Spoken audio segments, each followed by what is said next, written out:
Assalamualaikum Ibu, perkenalkan saya Ida Nurhayati dan ini rekan saya Ibu. Kami dari mahasiswa S2 ITB Siliwangi ingin mewawancari tentang mengetahui tentang PKBM yang Ibu dirikan. Kapan PKBM yang PKBM merupakan Ibu yang didirikan Ibu? Jadi PKBM Nurul Falah itu didirikan mulai tahun 2007 ya.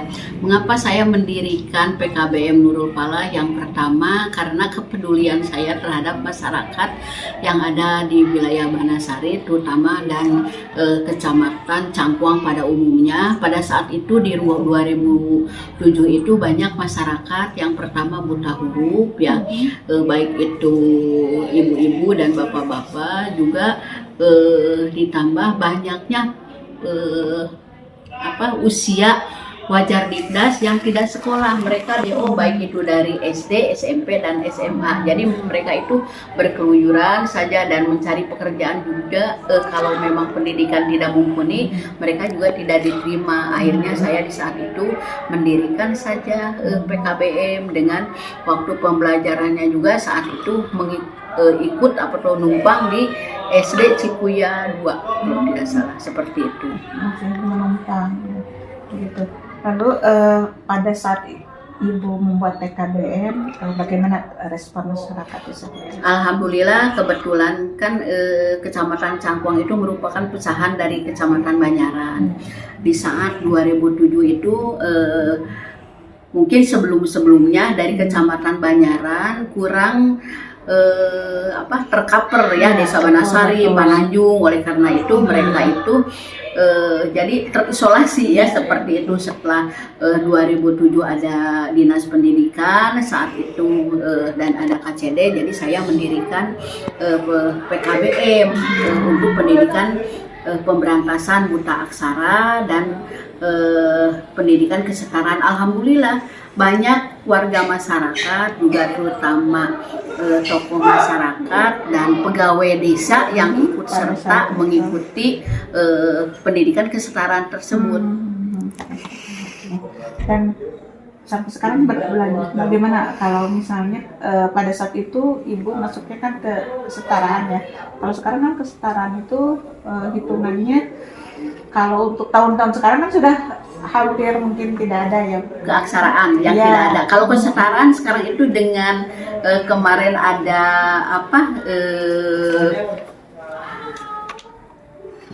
ada pengaruh penyakit COVID saja ya, di saat itu banyak justru siswa yang putus sekolah karena memang mereka itu kan ada yang karena males ya tidak ikut sekolah formal. Jadi akhirnya mereka setelah beberapa bulan tidak mengikuti pelajaran, akhirnya banyak yang orang tuanya mendaftarkan ke PKBM karena memang di PKBM itu yang pertamanya, apalagi sekarang itu kan saatnya kalau di formal ada tatap muka, di PKBM itu ada sistem modul, ada sistem daring dan seminggu sekali ada sistem tatap muka seperti itu. Masih ada tatap muka ya, setiap hari Minggu yang tatap muka karena memang banyak pegawai juga pegawai pabrik yang ikut serta belajar di sini. Jadi kalau pegawai pabrik kan kebanyakan jam sore ya, sip-sip.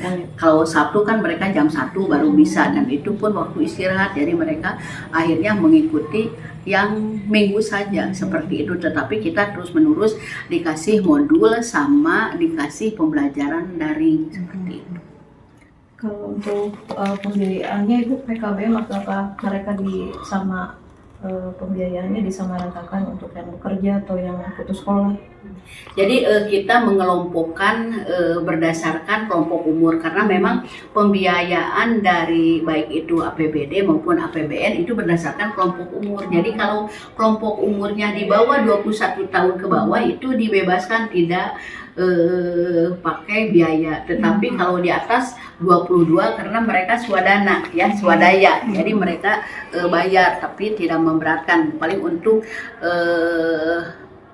pelaksanaan UAS dan ujian nanti. Tatkala itu juga untuk proses mereka itu kan penggandaan soal yang seperti itu. Tetapi kalau di bawah 21 tahun mereka dibebaskan karena memang kita juga kayak pendidikan formal ada biaya dari pemerintah melalui APBD dan APBN seperti itu. Kalau kesulitan Ibu selama menjalankan PKBM sampai saat ini apa aja tuh Bu? Kendalanya.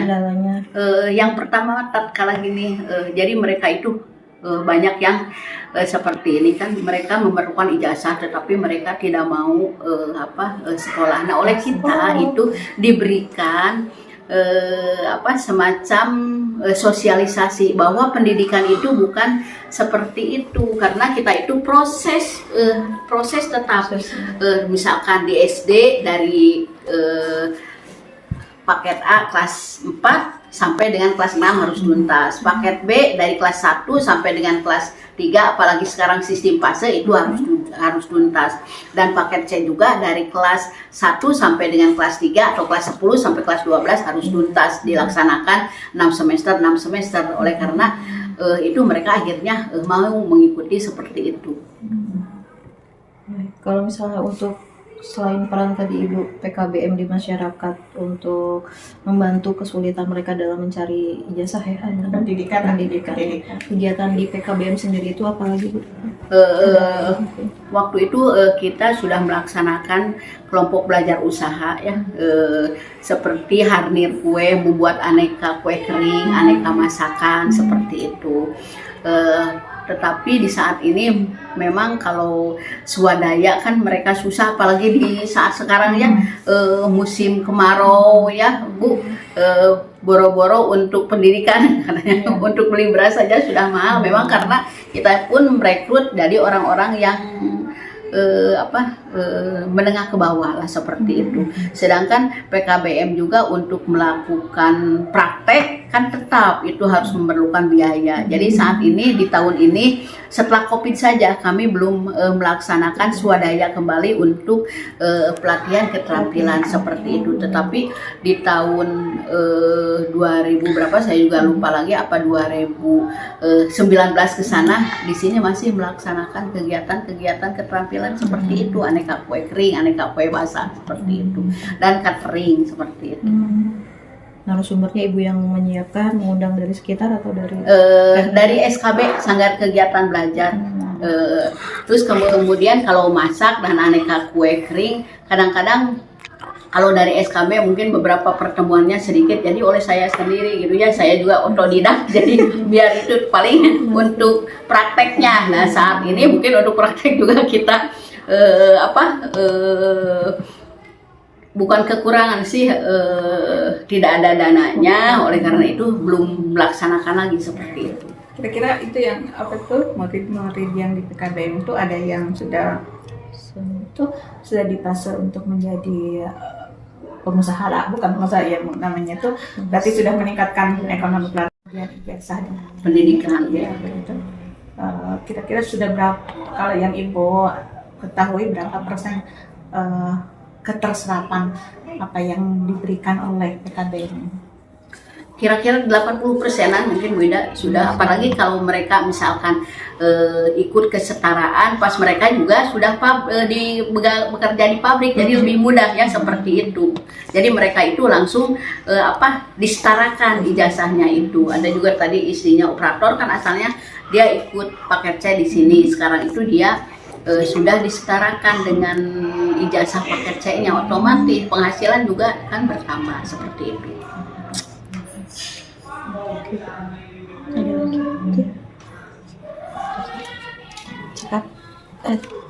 Ibu terima kasih untuk informasi tentang PKBM Nurul Falah ini. Semoga PKBM Lokal Palang ini tetap kokoh untuk untuk masyarakat gitu. Amin. Dan mungkin termasuk pelopor juga mungkin dia di kecamatan Ya, di 2000 sini ya. pelopor. Sekali lagi mungkin ada bahasakannya, semoga apa yang dilakukan oleh Ibu dengan yayasannya menjadi hal yang baik untuk sekitarnya dan untuk memajukan masyarakat, khususnya untuk di sekitar ya, setidaknya mungkin kalau di pemerintah kan menurunkan angka dahulu dengan Iya. yang lain ya. Meningkatkan partisipasi murni kan seperti itu, meningkatkan IPM, indeks prestasi masyarakat, dan indeks pembangunan masyarakat juga seperti itu. Terima kasih sekali lagi. Assalamualaikum warahmatullahi wabarakatuh. Waalaikumsalam warahmatullahi wabarakatuh.